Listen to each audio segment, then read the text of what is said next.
బిల్కిస్ బానో అత్యాచార కేసులో సుప్రీంకోర్టు ఇచ్చిన తీర్పును ఆహ్వానిస్తున్నామని మహిళా చేతన విశాఖ జిల్లా ప్రధాన కార్యదర్శి కత్తి పద్మ తెలిపారు.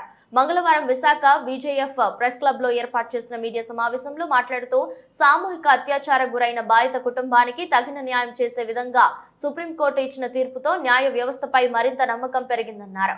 ఈ కేసులో 11 మందికి జీవిత ఖైదు శిక్ష వేయడంతో వారంతా వారి శిక్ష తగ్గించాలని కోరినప్పటికీ సుప్రీంకోర్టు బాధిత కుటుంబానికి న్యాయం చేసేలా ఇచ్చిన తీర్పు అభినందనీయమన్నారు. మీట్ ఎందుకు పెట్టామంటే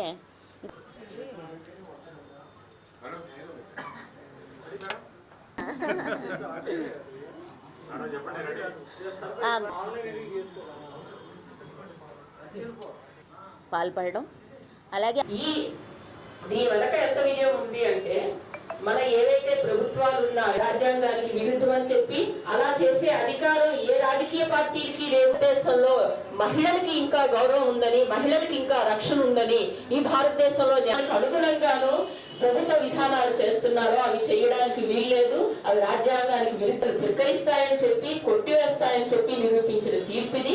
ఈ తీర్పును ఈ ఏదైతే విడుదల ఉందో దాన్ని ఆపాలని చెప్పి మన దేశం అధోగతి పాలవకుండా నేలకేసి కొట్టి చంపేసి ఆ బాబుతో పాటు 7 మంది ఆమె కుటుంబ సభ్యుల్ని హత్య చేసిన సంఘటన మీద గత 21 సంవత్సరాలుగా 22 సంవత్సరాలుగా భారతదేశంలో చర్చ నడుస్తుంది.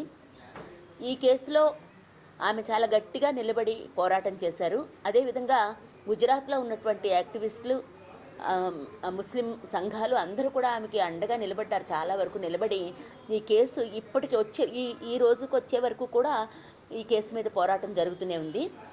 ఆమె చేసినటువంటి పోరాట ఫలితంగా, నిలబడినటువంటి తీరు ఫలితంగా